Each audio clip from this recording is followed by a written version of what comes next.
إن الحمد لله نحمده ونستعينه ونستغفره ونعوذ بالله من شرور أنفسنا ومن سيئات أعمالنا من يهده الله فلا مضل له ومن يضلل فلا هادي له وأشهد أن لا إله إلا الله وحده لا شريك له وأشهد أن محمدًا عبده ورسوله أما بعد فإن خير الحديث كتاب الله وخير الهدي هدي محمد صلى الله عليه وسلم وشر الأمور محدثاتها وكل محدثة بدعة وكل بدعة ضلالة وكل ضلالة في النار يا أيها الذين آمنوا اتقوا الله حق تقاته ولا تموتن إلا وأنتم مسلمون يا أيها الناس اتقوا ربكم الذي خلقكم من نفس واحدة وخلق منها زوجها وبث منهما رجالا كثيرا ونساء واتقوا الله الذي تساءلون به والأرحام إن الله كان عليكم رقيبا يا أيها الذين آمنوا اتقوا الله وقولوا قولا سديدا يصلح لكم أعمالكم ويغفر لكم ذنوبكم ومن يطع الله ورسوله فقد فاز فوزا عظيما رب اشرح لي صدري ويسر لي أمري واحلل عقدة من لساني يفقه قولي واجعل لي وزيرا من أهلي اللهم انفعنا بما علمتنا وعلمنا ما ينفعنا وزدنا علما أعوذ بالله من الشيطان الرجيم بسم الله الرحمن الرحيم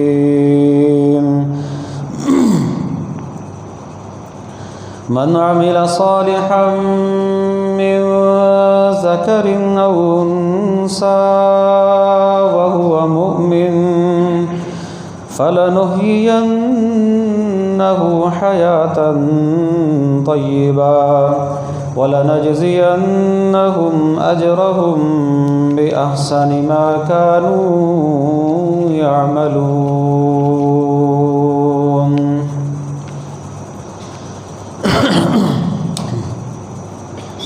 ہر قسم کی حمد و ثنا، بڑائی، کبریائی، یکتائی، بادشاہی، شہنشاہی اللہ رب العالمین کی ذات کے لیے خاص ہے، جو علی کل شیء قدیر ہے، فعال لما یرید ہے، ہر چیز پر وہ قادر ہے، جو وہ چاہتا ہے وہ کرتا ہے۔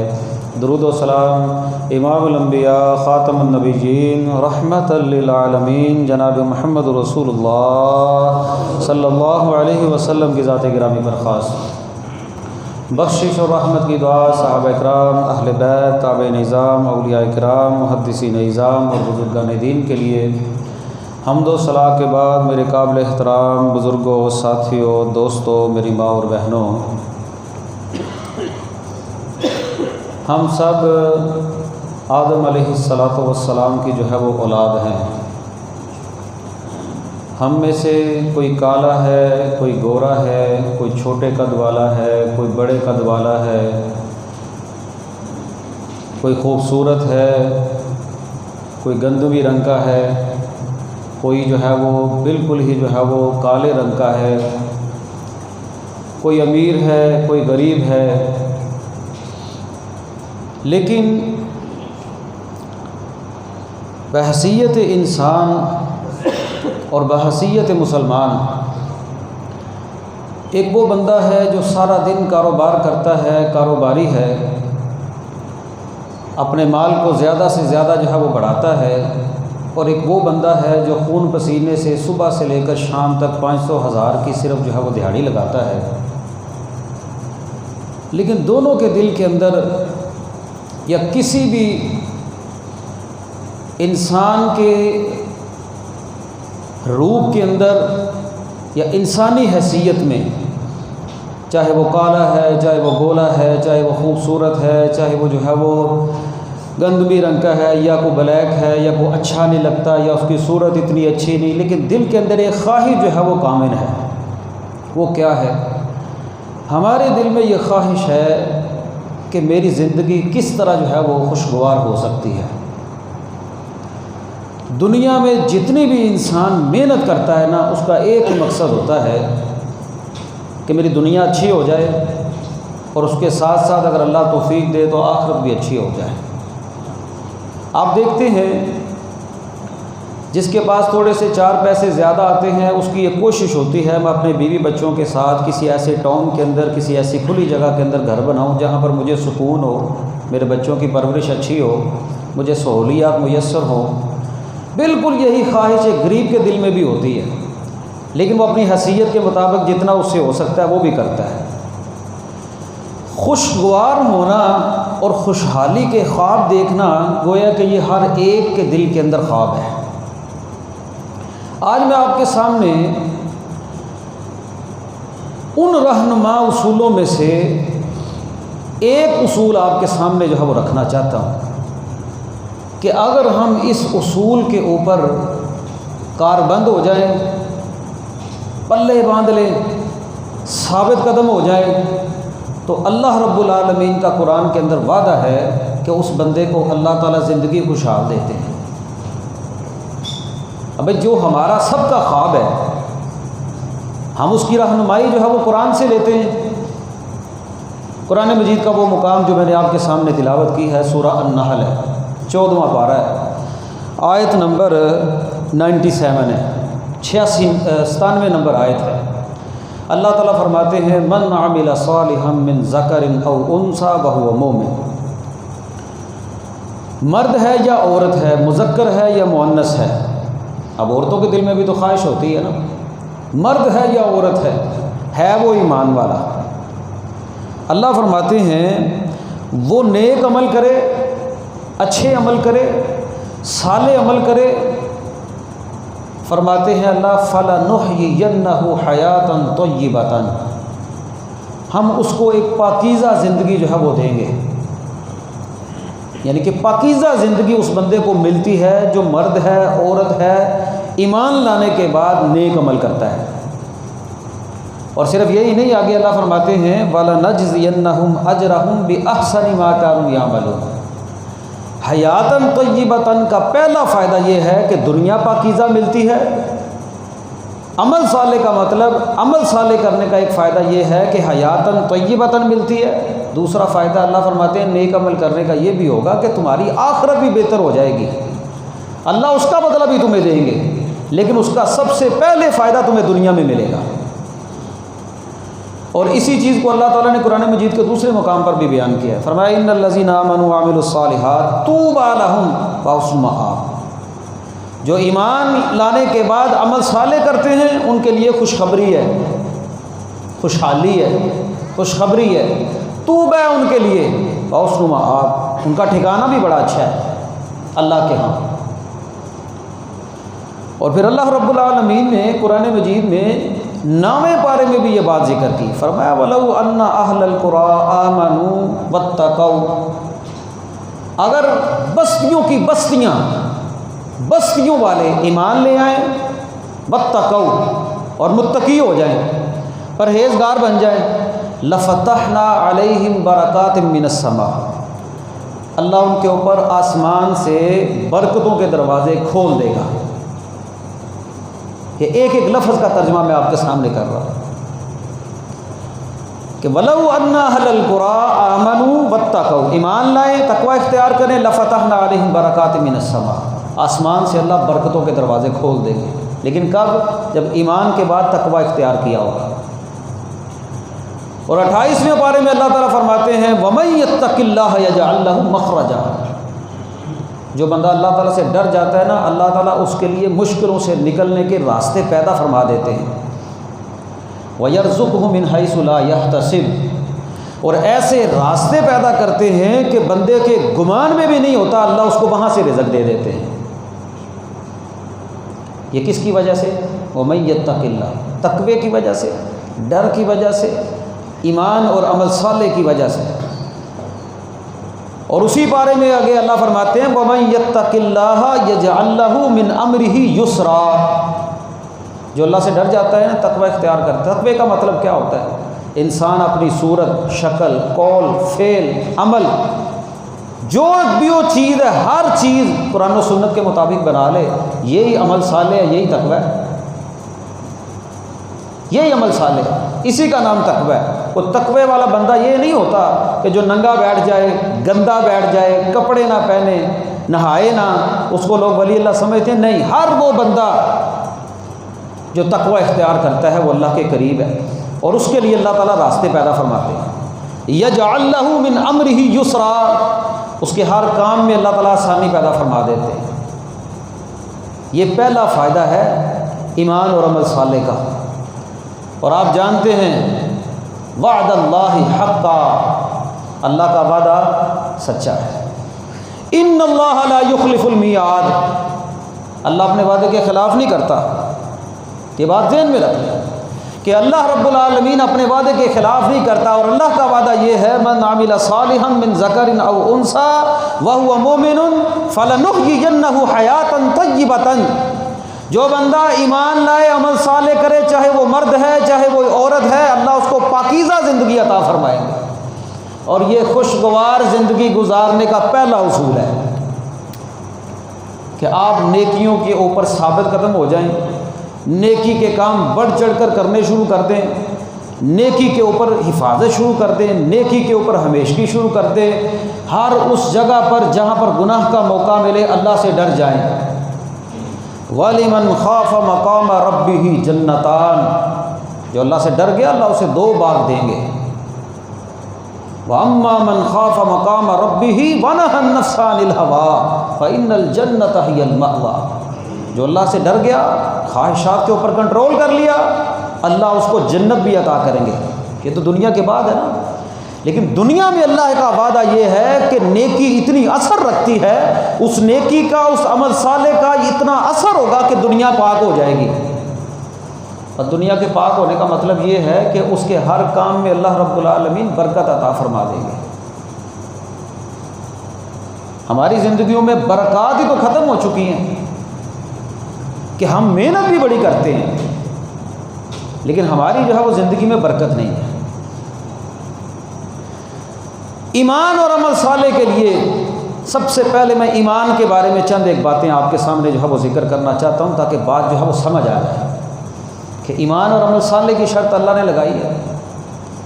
ایمان کیا ہے؟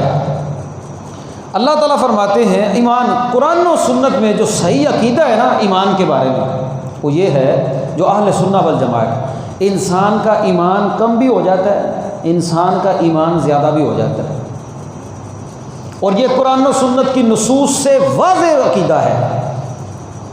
احناف کے ہاں ایمان نہ کم ہوتا ہے نہ زیادہ ہوتا ہے، وہ ایک ہی جگہ پر رہتا ہے، جبکہ قرآن و سنت کا عقیدہ یہ ہے کہ ایمان کم بھی ہوتا ہے، ایمان زیادہ بھی ہو جاتا ہے۔ اب آپ دیکھیں نا، ایک ایمان یہ ہے کہ ہم بازار میں گلیوں میں نکلتے ہیں تو ہمارے ایمان کی کیفیت وہ نہیں ہوتی۔ ایک ایمان وہ ہے جو ہم مسجد میں آ کر دین کی بات سننے کے بعد ہمارے اوپر جو بات اثر کرتی ہے نا، اس وقت دل یہ کرتا ہے کہ دنیا چھوڑو اور اپنی آخرت کی فکر کرو۔ بس ایک مثال سے آپ اندازہ لگا لیں۔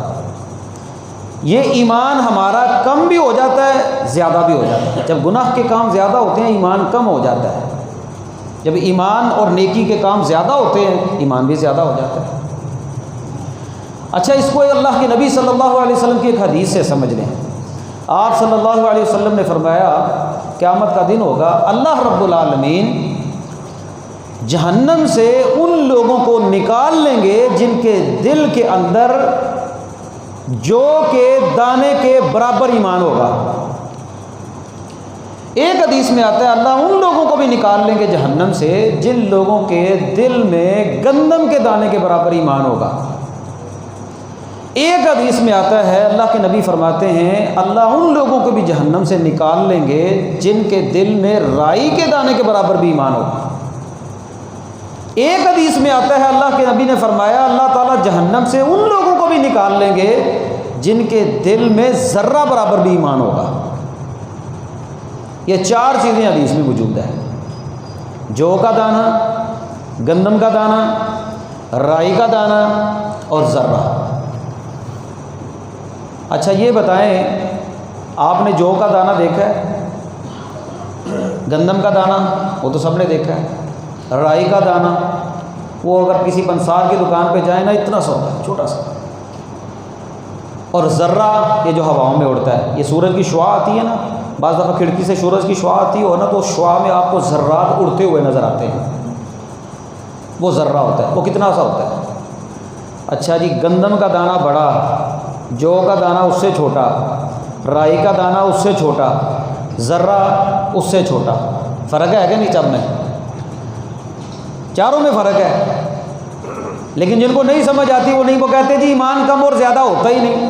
اللہ کے نبی کہہ رہے ہیں کہ ایمان جن کے دلوں میں جو کے دانے کے برابر ہوگا نا اللہ ان کو نکال لے گا، جن کے دلوں میں گندم کے برابر ہوگا نا اللہ ان کو بھی جہنم سے نکال لے گا، جن کے دلوں میں رائی کے دانے کے برابر ہوگا اللہ ان کو بھی جہنم سے نکال لے گا، اور جن کے دلوں میں ذرہ برابر ہوگا اللہ ان کو بھی جہنم سے نکال لے گا۔ کب نکال لے گا یہ اللہ کا فیصلہ ہے۔ جہنم میں جائیں گے، اس کا مطلب ہے جن کے دلوں میں اتنا ایمان ہوگا وہ جہنم میں تو جائیں گے۔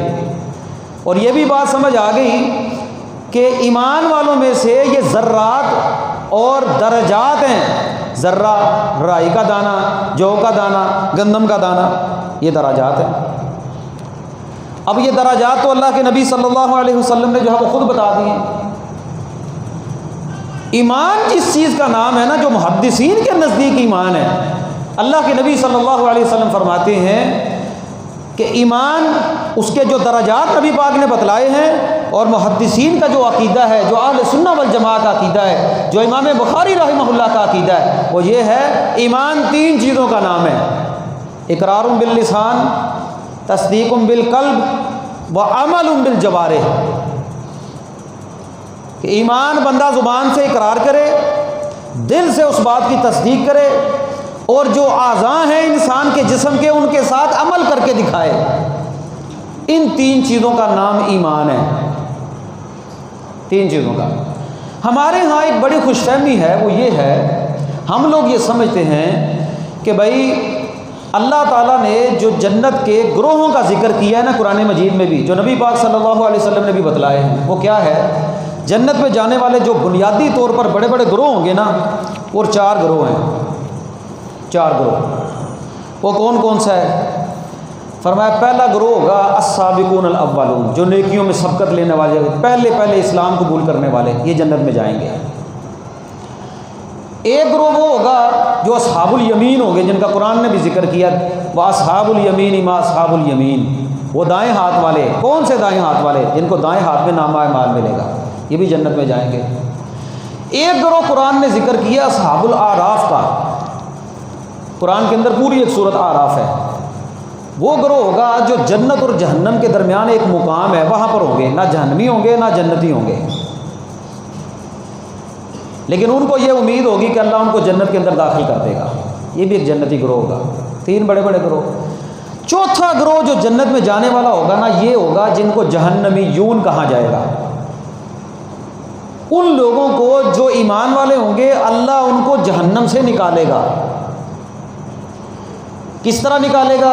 اللہ کہیں گے جس کے دل میں جو کے دانے کے برابر ایمان ہے اس کو نکال لاؤ، جس کے دل میں گندم کے دانے کے برابر ایمان ہے اس کو بھی نکال لاؤ، جس کے دل میں رائی کے دانے کے برابر ایمان ہے اس کو بھی نکال لاؤ، اور جس کے دل میں ذرہ برابر ایمان ہے اس کو بھی نکال لاؤ۔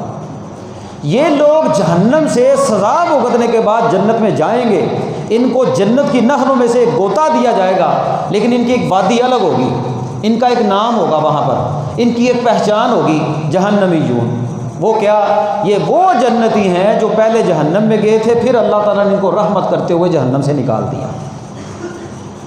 اچھا، السابقون الاولون تو ہو گئے کامیاب، جو سبقت لے جانے والے، جن کو نامہ اعمال دائیں ہاتھ میں ملے گا، جن کے نیکیوں کا پلہ بھاری ہوگا، وہ بھی کامیاب۔ جو اصحاب الاعراف والے ہوں گے، جن کی نیکیاں اور گناہ برابر ہو جائیں گے، ان کو بھی امید ہوگی اللہ ان کو بھی جنت میں بھیج دے گا، ان کو سزا نہیں ملے گی۔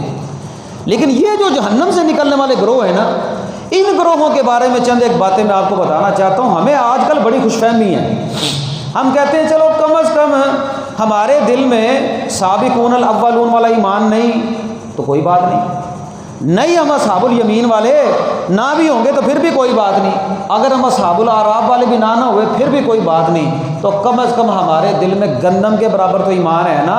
گندم نہیں تو جو کے دانے کے برابر تو ہوگا ہی، اگر وہ بھی نہیں تو ذرہ برابر تو ضرور ہوگا، اگر وہ بھی نہیں تو پھر وہ جو دانہ ہے رائی کا اس کے برابر تو ہونا چاہیے، اس سے بھی کم ذرہ برابر تو ہمارے دل میں ایمان ہے ہی۔ جو عام علماء حدیث بیان کرتے ہیں جس نے کلمہ پڑھ لیا اس کا وہ کلمہ جو ہے اس کو جنت میں لے جائے گا، یہی بات ہے نا۔ اور ہم یہ سمجھتے ہیں کہ ہم کامیاب ہو جائیں گے، جبکہ میں نے آپ کے سامنے محدثین کا ایک نقطہ نظر بتایا ہے کہ انہوں نے قرآن و سنت کا نچوڑ جو نکالا ہے، وہ کہتے ہیں تین چیزوں کا نام ایمان ہے۔ بندہ زبان سے اقرار کرے، دل سے تصدیق کرے، اس کے بعد اپنے اعضاء سے عمل بھی کر کے دکھائے۔ نماز ہے نا، اللہ نے یہ نہیں کہا کہ مان لو نماز کو، صرف مان لو، پڑھ کے دکھائے۔ روزہ یہ نہیں کہ دل کا روزہ، جس طرح لوگ کہتے ہیں ہمارے دل کی نماز ہے، ہمارے دل کا روزہ ہے۔ حج کا حکم دیا، حج کر کے دکھاؤ، زکوٰۃ کا نکال کے دکھاؤ، نکال کر دو، یہ اعضاء کے کام ہیں، یہ کرنے ہیں، اسے کہتے ہیں عمل بالجوارح، اعضاء کے ساتھ جو کام اللہ نے کرنے کا حکم دیا نا وہ کرو۔ اچھا، بعض لوگ یہ سمجھتے ہیں کہ زبانی طور پر ایک بندہ کلمہ پڑھ لینا، لا الہ الا اللہ محمد رسول اللہ، کلمہ پڑھ لیا، اشہد ان لا الہ الا اللہ اشہد ان محمدا عبدہ ورسولہ، کلمہ پڑھ لیا، یہ بندے کامیاب ہو جائیں گے۔ اب اس کے دل کے اندر ذرہ برابر تو ایمان آنا ہی چاہیے نا، جبکہ زبانی طور پر کلمہ پڑھنے والے لوگوں کے متعلق قرآن میں اللہ تعالیٰ فرماتے ہیں وما ہم بمومنین، یہ مومن نہیں ہے۔ قرآن اٹھا لی، پہلا پارہ، اللہ فرماتے ہیں وَمِنَ النَّاسِ مَن يَقُولُ آمَنَّا بِاللَّهِ وَبِالْيَوْمِ الْآخِرِ، لوگوں میں سے کچھ لوگ ایسے ہیں جو کہتے ہیں ہم نے اللہ کو بھی مان لیا، ہم نے آخرت کے دن کو بھی مان لیا، وَمَا هُمْ بِمُؤْمِنِينَ، لیکن یہ مومن نہیں ہے۔ اب کلمہ تو زبانی طور پر پڑھا ہے نا، منافقوں نے پڑھا تھا نا کلمہ، اب اللہ نے تو بعد میں کہہ دیا کہ یہ منافق ہیں، انہوں نے کلمہ پڑھا ہوا ہے لیکن ان کے دل میں ایمان نہیں ہے۔ وَمَا هُمْ بِمُؤْمِنِينَ، 28واں پارہ اٹھا کر دیکھ لیں، اللہ فرماتے ہیں اِذَا جَاءَكَ الْمُنَافِقُونَ قَالُوا نَشْهَدُ إِنَّكَ لَرَسُولُ اللَّهِ، منافق آپ کے پاس آتے ہیں، آ کر کہتے ہیں اللہ کی قسم آپ اللہ کے رسول ہیں۔ منافق آپ کے پاس آتے ہیں، آ کر کہتے ہیں اللہ کی قسم آپ اللہ کے رسول ہیں۔ اللہ کہتے ہیں واللہ یعلم انک لرسول واللہ یشہد، اللہ گواہی دیتا ہے انہم لکاذبون، یہ جھوٹے ہیں۔ یہ زبانی طور پر جو قسم اٹھا رہے ہیں نا، اقرار، بعض لوگ یہ سمجھتے ہیں خالی زبان سے اقرار ہو جائے تو بندے کے دل میں ایمان تو آ ہی جاتا ہے نا، لیکن قرآن کہتا ہے زبانی اقرار کرنے والے بندے مومن نہیں، جس طرح ہم میں سے اکثریت مسلمانوں کی ہے۔ وَمِنَ النَّاسِ مَن يَقُولُ آمَنَّا بِاللَّهِ وَبِالْيَوْمِ الْآخِرِ وَمَا هُمْ بِمُؤْمِنِينَ۔ اللہ فرماتے ہیں اللہ اور آخرت کے دن کو مانتے ہیں لیکن وہ مومن نہیں۔ اب یہ قرآن ہے۔ اس سے بھی آگے صرف اقرار نہیں کرتے، اقرار کرنے کے بعد اللہ فرماتے ہیں نمازیں بھی پڑھتے ہیں۔ وَإِذَا قَامُوا إِلَى الصَّلَاةِ قَامُوا كُسَالَىٰ، نمازیں بھی پڑھتے ہیں لیکن سستی کے ساتھ پڑھتے ہیں۔ نمازیں بھی پڑھتے ہیں، زبانی کلمہ بھی پڑھا ہوا ہے، نمازیں بھی پڑھتے ہیں۔ یراؤن الناس ولا یذکرون اللہ الا قلیلا، لوگوں کو دکھاوے کے لیے پڑھتے ہیں، اللہ کا ذکر نہیں کرتے، تھوڑا کرتے ہیں۔ زبانی کلمہ پڑھا، اللہ نے کہا مومن نہیں۔ نمازیں بھی پڑھتے ہیں۔ ایک جگہ پر تو اللہ یہ بھی فرماتے ہیں ولا یاتون الصلاۃ ولا ينفقون الا وهم کارہون، مال خرچ کرتے ہیں ناپسندیدگی کے اندر کرتے ہیں لیکن کرتے ہیں۔ زبانی کلمہ بھی پڑھا ہوا ہے، نمازیں بھی پڑھتے ہیں، مال بھی خرچ کرتے ہیں، اس کے باوجود اللہ کیا کہتے ہیں واللہ یشہد، اللہ یہ گواہی دیتا ہے انہم لکاذبون، یہ جھوٹے ہیں۔ انہوں نے جو زبانی کلمہ پڑھا ہے نا وہ دل سے نہیں پڑھا ہوا، وہ خالی قولی طور پر ہے۔ وَمِنَ النَّاسِ مَن يَقُولُ آمَنَّا بِاللَّهِ وَبِالْيَوْمِ الْآخِرِ وَمَا هُمْ بِمُؤْمِنِينَ، یہ مومن نہیں۔ یعنی کہ جو زبانی طور پر صرف کلمہ پڑھ لیتا ہے نا، اللہ نے اس کو مومن نہیں کہا۔ جبکہ رہنما اصولوں میں سے جو پہلا اصول ہے وہ ایمان کے ساتھ عمل صالح ہے۔ ایمان ہوگا تو عمل صالح کام آئے گا نا، ایمان ہی نہیں ہے۔ اچھا بعض لوگ یہ سمجھتے ہیں کہ دل سے بندہ تصدیق کر لے، چلے زبان سے اقرار کر لے، دل سے وہ تصدیق کر دے، دل سے مانتا بھی ہو کہ بھئی اللہ کے رسول سچے ہیں، تو پھر وہ مومن ہو جاتا ہے۔ لیکن قرآن کہتا ہے زبانی طور پر ماننے والے، دل سے تصدیق کرنے والے بھی مومن نہیں۔ آپ قرآن اٹھا لیں، اللہ تعالیٰ نے اہل کتاب کے بارے میں کہا ہے والذین آتیناہم الکتاب یعلمون انہ منزل من ربک بالحق، وہ لوگ جن کو اللہ رب العالمین نے کتاب دی اور وہ جانتے ہیں کہ اللہ کے نبی صلی اللہ علیہ وسلم جو ہے وہ آپ کے اوپر جو کتاب قرآن مجید نازل کی گئی ہے نا وہ اللہ کی طرف سے ہے اور برحق ہے۔ سورہ نام میں اب اللہ کی کتاب کو وہ برحق مانتے ہیں اہل کتاب، ان کو پتہ ہے یہ کتاب برحق ہے۔ کون سی کتاب؟ قرآن مجید۔ قرآن مجید میں اللہ پر ایمان بھی موجود ہے، فرشتوں پر ایمان بھی موجود ہے، رسولوں پر ایمان بھی موجود ہے، آخرت کے اوپر ایمان بھی موجود ہے، جنت بھی موجود ہے، جہنم بھی موجود ہے۔ قرآن مجید کے اندر تو بہت سارے اسباق ہیں۔ اس کا مطلب یہ ہوا کہ جو دل سے تصدیق کرتا ہے خالی، اسے مومن ہونا چاہیے نا، جبکہ اللہ تعالیٰ کہتے ہیں کہ یہ بھی مومن نہیں۔ اس سے بھی آگے اللہ نے کہا یہودیوں کے بارے میں، اہل کتاب کے بارے میں الذین آتیناہم الکتاب یعرفونہ کما یعرفون ابناءہم، یہ آپ کو اس طرح جانتے ہیں جس طرح اپنے بیٹوں کو جانتے ہیں۔ جس طرح بندہ اپنے بیٹے کے بارے میں شک نہیں نہ کر سکتا، اس طرح نبی پاک صلی اللہ علیہ وسلم کے بارے میں بھی ان کو شک نہیں ہے، ان کو پتہ ہے کہ آپ اللہ کے رسول ہیں۔ یعنی کہ یہودیوں کو اس بات کا پتہ تھا کہ آپ اللہ کے رسول ہیں، لیکن اس کے باوجود بھی یہودی مومن ہے کہ نہیں؟ یہودی مومن ہے، عیسائی مومن ہے، جبکہ قرآن کہتا ہے کہ یہودیوں کو اللہ کے نبی کا اس طرح پتہ تھا، وہ اللہ کے نبی کو اس طرح مانتے تھے جس طرح وہ اپنے بیٹوں کو مانتے ہیں۔ وہ نبی پاک کو اس طرح پہچانتے تھے جس طرح اپنے بیٹوں کو پہچانتے ہیں، لیکن اس کے باوجود بھی نہ یہودی مومن ہے نہ عیسائی مومن ہے۔ اب دل سے تصدیق تو ہو گئی۔ حضرت عمر بن خطاب رضی اللہ تعالیٰ عنہ نے عبداللہ ابن سلام رضی اللہ تعالیٰ عنہ سے سوال کیا، یہ یہودیوں کے بہت بڑے عالم دین تھے، بعد میں مسلمان ہو گئے۔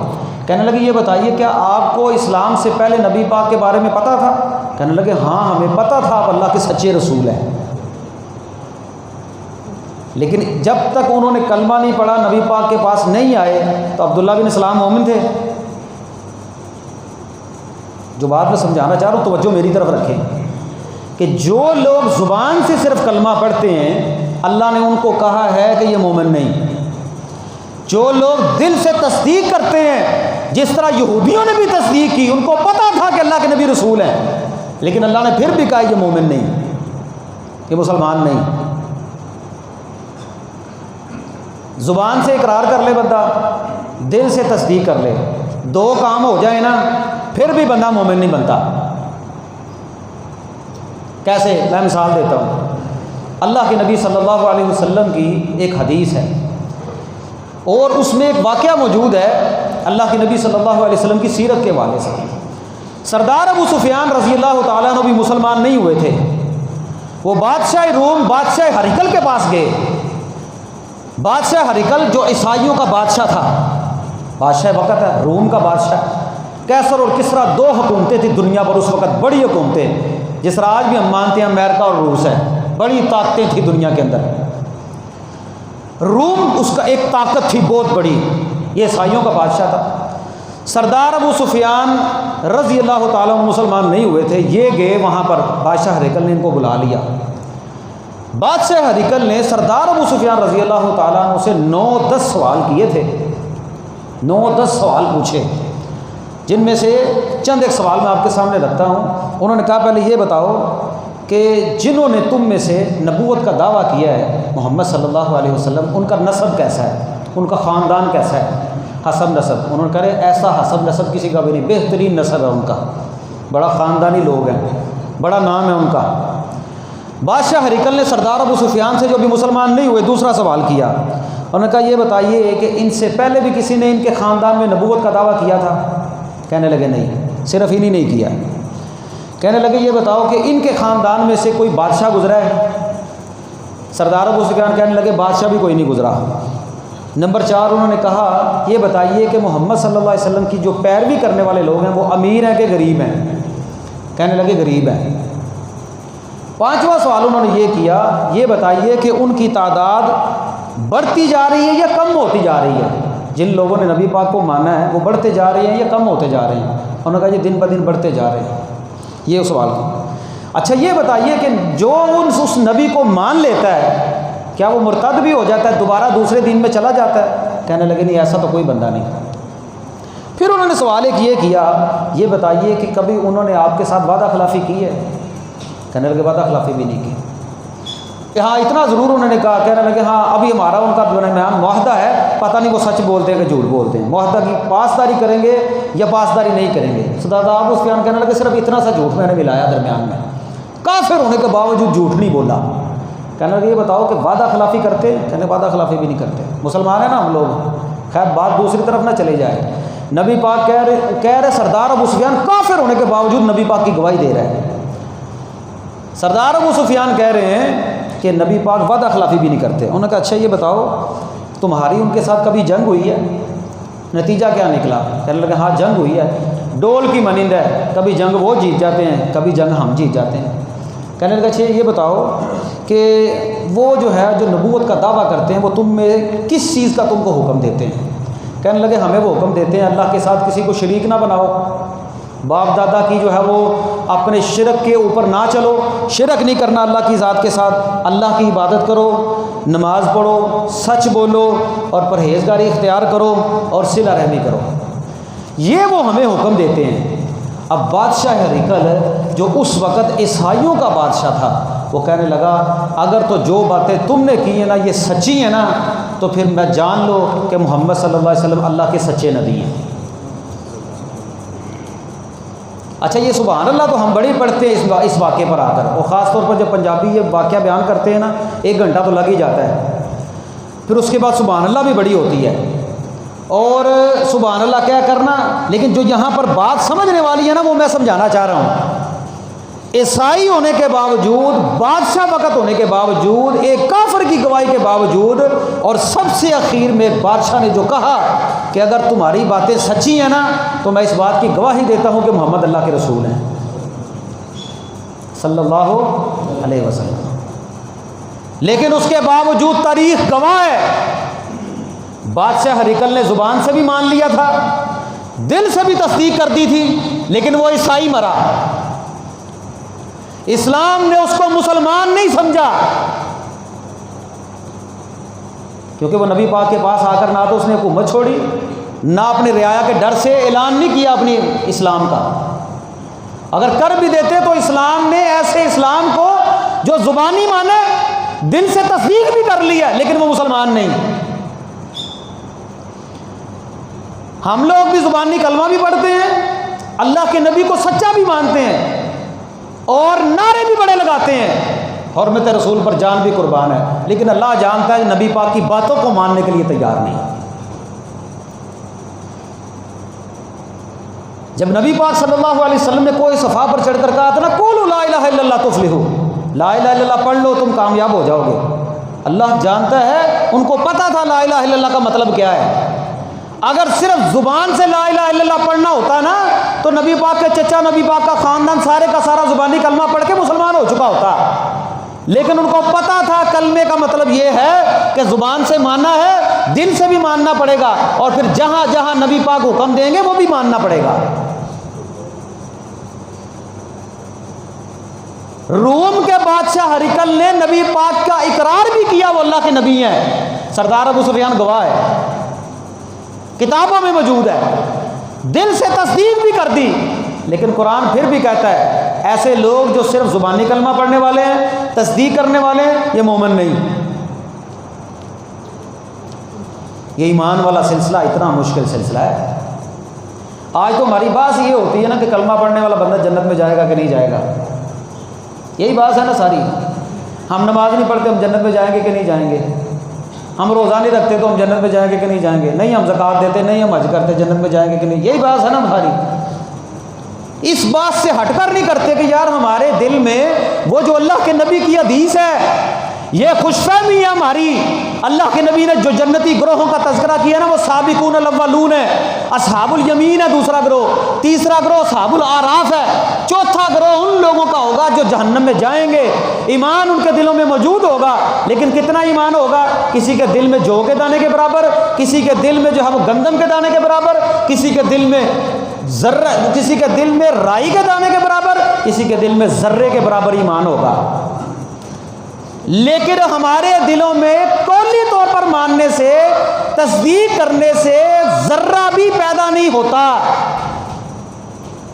نکل کے تو بعد میں جانا ہے۔ حدیث یہ ہے جس کے دل میں ذرہ ایمان ہوگا نا وہ جہنم سے نکلے گا۔ جب ذرہ پیدا ہی نہیں ہوگا، جب ایمان پیدا ہی نہیں ہوگا تو جہنم سے کس طرح نکلیں گے؟ پہلی بات تو یہ اللہ تعالیٰ ہمیں محفوظ رکھے، جہنم سے اللہ بچا لے۔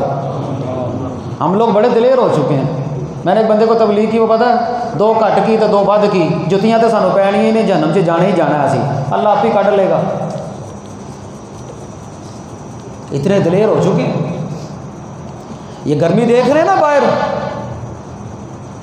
یہ اسی نہ چلتے ہو یہاں پر، کل نار جہنم اشد حرا، جہنم کی آگ بڑی سخت ہے۔ اللہ کے نبی فرماتے ہیں جہنم ایک سانس لیتی ہے باہر جس کی وجہ سے دنیا میں اتنی گرمی ہوتی ہے، اور ہم لوگ اتنے دلیر ہو گئے۔ بھائی پیدا تو ذرہ ہوگا تو جہنم سے نکلیں گے نا، باقی اعمال بعد میں ہیں۔ 2 حدیثیں سن لیں نبی پاک صلی اللہ علیہ وسلم کی، بخاری کرتے رہتے ہیں نا ہم لوگ، بخاری اور صحیح بخاری کی 2 حدیث میں آپ کے سامنے رکھتا ہوں۔ اللہ کے نبی نے ایمان بتایا کہ ایمان کن چیزوں کا نام ہے، ایمان کس کو کہتے ہیں۔ بھئی سوال تو یہ ہے کہ آخر ایمان ہے کیا؟ ایمان کے بعد عمل صالح آئے گا نا، ایمان ہوگا تو عمل صالح کام آئے گا۔ زندگی ہے تو نیکی کام آئے گی نا، مرنے کے بعد تو نیکی کر ہی نہیں سکتے، ایمان ہوگا تو نیکی کام آئے گی نا۔ نبی پاک صلی اللہ علیہ وسلم کی صحیح بخاری کے اندر حدیث موجود ہے، حضرت جبرائیل انسانی شکل میں آئے نبی پاک کے پاس، اسے حدیث جبرائیل کہتے ہیں، بڑی مشہور حدیث ہے۔ اللہ کے نبی کے پاس آئے، آ کر کہنے لگے اللہ کے نبی ایمان کیا ہے، ایمان کیا ہے؟ نبی پاک نے فرمایا ان تؤمن باللہ، اللہ پر ایمان لاؤ، وملائکتہ، اس کے فرشتوں پر ایمان لاؤ، وکتبہ، اس کی کتابوں پر ایمان لاؤ، وبلقائہ، آخرت کے اوپر ایمان، اللہ سے ملاقات پر ایمان، نمبر 5 ورسلہ، اس کے سارے رسولوں پر ایمان، اور نمبر 6 نبی پاک نے فرمایا وتؤمن بالبعث، اور مرنے کے بعد، وتؤمن بالبعث، مرنے کے بعد اٹھنے پر ایمان، جسے ہم ایمان مجمل بھی کہتے ہیں۔ یہ 6 چیزیں ہیں ایمان کے اندر، 6 چیزیں ایمان۔ دوسری ایک حدیث اللہ کے نبی کے صحیح بخاری میں آپ نے فرمایا تدرون ما الایمان باللہ وحدہ، ایک گروہ ہے وفد عبد القیس، مشہور حدیث ہے، آئے اللہ کے نبی کے پاس، کہنے لگے اللہ کے نبی ہمیں ایمان کے بارے میں بتائیے، ہمیں وہ چیزیں بتائیے کہ ہمیں دوبارہ آپ کے پاس نہ آنا پڑے یا لوگوں کے لیے وہ کافی ہو جائیں، ایسی چیزیں آپ ہمیں بتلائیں۔ نبی پاک صلی اللہ علیہ وسلم نے فرمایا تدرون ما الایمان باللہ وحدہ، تم جانتے ہو اللہ اکیلے پر ایمان کس چیز کا نام ہے؟ تم جانتے ہو؟ آپ صلی اللہ علیہ وسلم نے فرمایا شہادت اللہ الہ الا اللہ وان محمد رسول اللہ، اللہ کی گواہی دینا اور یہ گواہی دینا کہ محمد صلی اللہ علیہ وسلم اللہ کے رسول ہے۔ ایک چیز یہ فرمایا و اقام الصلاۃ، نماز پڑھنا یہ ایمان ہے، نماز پڑھنا ایمان ہے، نماز نہ پڑھنا ایمان نہیں۔ قرآن نے نماز کو ایمان کہا ہے وما کان اللہ لیضیع ایمانکم، دوسرا پارہ اللہ فرماتے ہیں اللہ تمہارے ایمان کو ضائع نہیں کرے گا۔ صحابہ کے دلوں میں یہ بات آ گئی نا، جو نمازیں ہم نے قبلہ تبدیل ہونے سے پہلے پڑھی ہیں اس کے بارے میں ہمارا کیا بنے گا؟ نمازیں قبول ہوئی ہیں کہ نہیں قبول ہوئی؟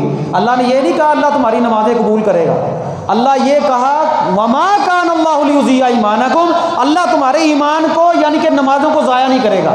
دوسرا پارہ پڑھ کر دیکھ لیں، فرمایا اللہ پر ایمان لاؤ، اللہ اور اس کے رسول کو مانو، گواہی دو، و اقام الصلاۃ یہ بھی ایمان ہے کہ نماز پڑھو، و ایتاء الزکوٰۃ زکوٰۃ دو یہ بھی ایمان ہے۔ فرمایا و صیام رمضان رمضان کے روزے رکھو یہ بھی ایمان ہے۔ نمبر 5 فرمایا کہ مال غنیمت میں سے 5واں حصہ بیت المال میں دے دیا کرو، یہ بھی ایمان ہے۔ اور اس میں ایک چیز اور ایڈ کر لے دوسری احادیث میں سے، حج بیت اللہ، کہ بیت اللہ کا حج کرنا یہ بھی اسلام کا ایک رکن ہے۔ یہ 11 چیزیں نبی پاک صلی اللہ علیہ وسلم نے ایمان کہا ہے ان کو۔ جس بندے میں 11 چیزیں پیدا ہوں گی نا اس کے دل میں ایمان پیدا ہوگا۔ کتنا؟ ذرہ۔ کتنا ایمان پیدا ہوگا؟ ذرہ۔ جب ذرہ پیدا ہوگا نا پھر اس کے بعد ایمان نیکیاں کرتے جائیں گے، ایمان زیادہ ہوتا چلا جائے گا، وہ رائی کے دانے کے برابر ہو جائے گا، وہ جو کے دانے کے برابر ہو جائے گا، گندم کے دانے کے برابر ہو جائے گا، جتنی زیادہ نیکیاں کرتے چلے جائیں گے وہ پہاڑوں کے برابر ہو جائے گا۔ اب ہمیں جو خوش فہمی ہے نا وہ یہ ہے کہ ہم نے زبانی کلمہ تو پڑھا ہوگا نا، پھر دوسری خوش فہمی ہے بھئی ہم تو اللہ کے نبی کو دل سے بھی مانتے ہیں۔ منافقوں نے زبانی کلمہ پڑھا تھا، اللہ نے کہا یہ مومن نہیں۔ یہودی دل سے مانتے تھے، اللہ نے کہا یہ بھی مومن نہیں۔ بادشاہ روم شاہ ہرقل نے زبان سے کہہ دیا تھا اللہ کے رسول ہیں، دل سے مان بھی لیا تھا یہ اللہ کے رسول ہیں، پھر بھی اللہ کے نبی نے کہا مسلمان نہیں۔ مسلمان کب ہوگا؟ محدثین نے جو نقطہ نظر بیان کیا ہے کہ 3 کام کرو اگر تم نے مسلمان ہونا تمہارے دل میں پھر ایمان پیدا ہوگا۔ وہ کون کون سا؟ زبان سے اقرار کرو، دل سے تصدیق کرو، عمل بالجوارح، جن چیزوں کا اللہ نے حکم دیا ہے نا کہ اعضاء کے ساتھ کرو وہ کرو، کر کے دکھاؤ، نماز پڑھ کے دکھاؤ، روزہ رکھ کے دکھاؤ، حج کر کے دکھاؤ، زکوٰۃ ادا کرو۔ ان 3 چیزوں کا نام ہے۔ اور اگر آپ اللہ کے نبی سے رہنمائی لیں کہ اللہ کے نبی ایمان کس چیز کا نام ہے، اللہ کے نبی نے 11 چیزیں بتلائی۔ اللہ پر ایمان، کتابوں پر ایمان، فرشتوں پر ایمان، اللہ پر، آخرت کے دن کے اوپر ایمان، مرنے کے بعد اٹھنے پر ایمان، رسولوں پر ایمان۔ اور صحیح بخاری کی دوسری حدیث جو وفد عبد القیس کے بارے میں فرمایا اللہ اور اس کے رسول کو ماننا، گواہی دینا، نماز پڑھنا، روزہ رکھنا، زکوٰۃ دینا اور مال غنیمت میں سے 5واں حصہ جو ہے وہ بیت المال میں دینا۔ اور ایک چیز اور اس میں ایڈ کر لیں، 12ویں چیز وہ ہے حج بیت اللہ۔ جب یہ کام سارے کے سارے موٹے موٹے ہم کریں گے نا تو پھر ہمارے دل کے اندر کیا پیدا ہوگا؟ ایمان۔ کون سا ایمان؟ وہ ذرہ، جس ذرے کے بارے میں اللہ کے نبی نے کہا ہے اللہ کہے گا ان لوگوں کو جہنم سے نکال لو جن کے دل میں ذرہ ایمان موجود ہے۔ کلمہ پڑھنے کے بعد، چلے کلمہ بھی ہم لوگ پڑھتے ہیں، دل سے تصدیق بھی کرتے ہیں، نماز پڑھتے ہیں، الا ماشاء اللہ نماز گئی، روزہ جس نے رکھا اس نے رکھا ہے، اب زندگی رہی تو پھر اگلے سال نفلی روزے بھی ماشاءاللہ شوال کے لوگ رکھ رہے ہیں، ایمان ہے نا۔ لیکن فرضی روزوں کی بات، روزے بھی کوئی نہیں۔ زکوٰۃ وہ جس کے پاس مال ہے وہ دیتا تو ٹھیک ہے ورنہ، اور حج مال جمع کیا ہوا ہے، کروڑوں روپیہ موجود ہے لیکن حج نہیں کرنے جاتے۔ ہر سال بڑی سے بڑی قربانی کر لیتے ہیں، حج نہیں کرتے۔ یہ کس نے کہا ہے آپ کو؟ جس بندے کے پاس مال موجود ہے وہ حج کرے، اس کی قربانی اس کو کوئی فائدہ نہیں دے گی۔ جس بندے کے اوپر حج فرض ہے وہ پہلی فرصت میں حج کرے، عمرے پہ عمرہ، عمرے پہ عمرہ۔ عمرہ تو فرض نہیں بھئی، اللہ نے توفیق دی ہے عمرہ کرو، لیکن اگر تمہارے پاس موجود ہے مال، تم حج نہیں کرتے، تو پھر اللہ کے نبی فرماتے ہیں یہودی مرو عیسائی مرو، اللہ کو کوئی پرواہ نہیں۔ زندگی میں ایک مرتبہ حج فرض ہے۔ جو بندہ طاقت اور استطاعت کے باوجود بڑی بڑی قربانی اپنے دروازے پر کھڑا کر لیتا ہے، 5-10 لاکھ کی قربانی کر دیتا ہے، لیکن حج نہیں کرتا۔ پہلے حج فرض ہے، بعد میں قربانی ہے۔ اب یہ 12 چیزیں میں نے آپ کے سامنے جو ہے وہ رکھی ہیں۔ اللہ کے بندو، بات میں نے دلائل کے ساتھ آپ کے سامنے رکھی ہے۔ بات آپ کو سمجھ آ گئی ہے کہ زبانی طور پر پڑھا ہوا کلمہ خالی ہمیں فائدہ نہیں دے گا۔ آپ قرآن پڑھ کر دیکھ لیں، اللہ نے کہا ہے وہ لوگ جو صرف زبانی کلمہ پڑھتے ہیں وہ مومن نہیں، اور جو لوگ یہ کہتے ہیں کہ محمد اللہ کے رسول ہیں، ہم تو دل سے مانتے ہیں، لیکن زبانی کلمہ پڑھا ہوا دل کی بات یہ بھی کام نہیں آنے والی۔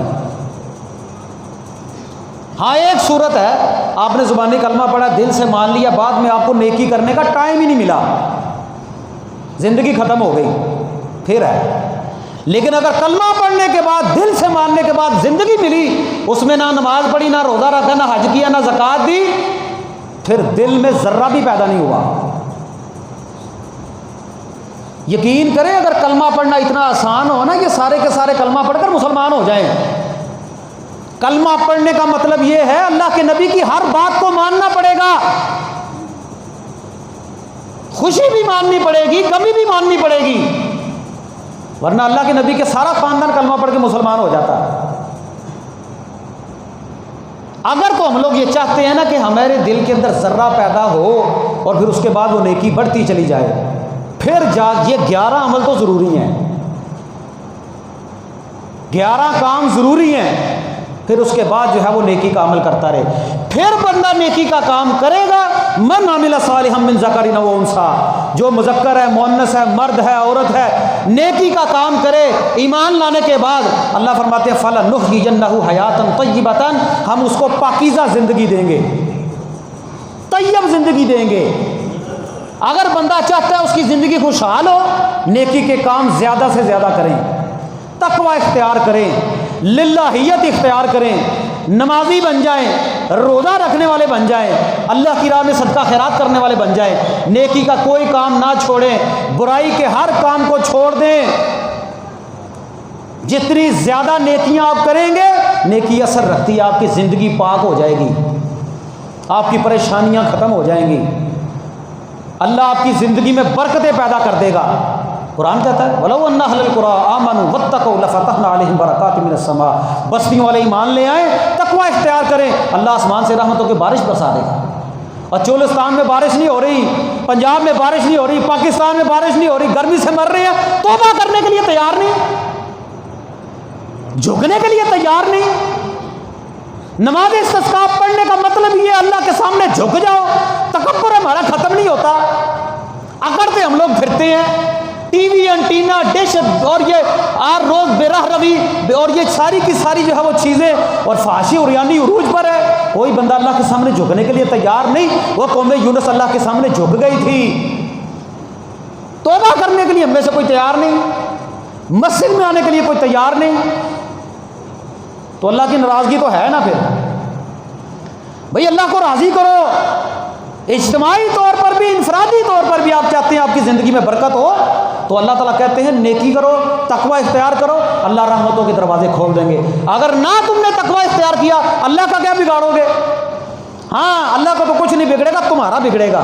اور اٹھائیے 16واں پارہ، اللہ فرماتے ہیں وَمَنْ أَعْرَضَ عَنْ ذِكْرِي فَإِنَّ لَهُ مَعِيشَةً ضَنْكًا، اور جس نے میرے ذکر سے منہ موڑ لیا، ہم اس کی زندگی کو تنگ کر دیں گے، تنگ کر دیں گے۔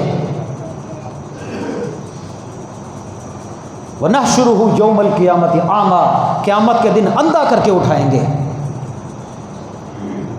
یہ گناہوں کے نتیجے ہیں۔ ہماری زندگی تنگ، گھر میں تنگ، باہر تنگ، علاقے میں تنگ. اب تو ملک پاکستان میں بھی جو ہے وہ معیشت کی حالت ایسی ہے، ہر کوئی بندہ تنگ. جب اللہ کے ساتھ جنگ کریں گے، اللہ کو ناراض کریں گے، تو پھر کس طرح ہماری زندگی جو ہے وہ طیب ہوگی.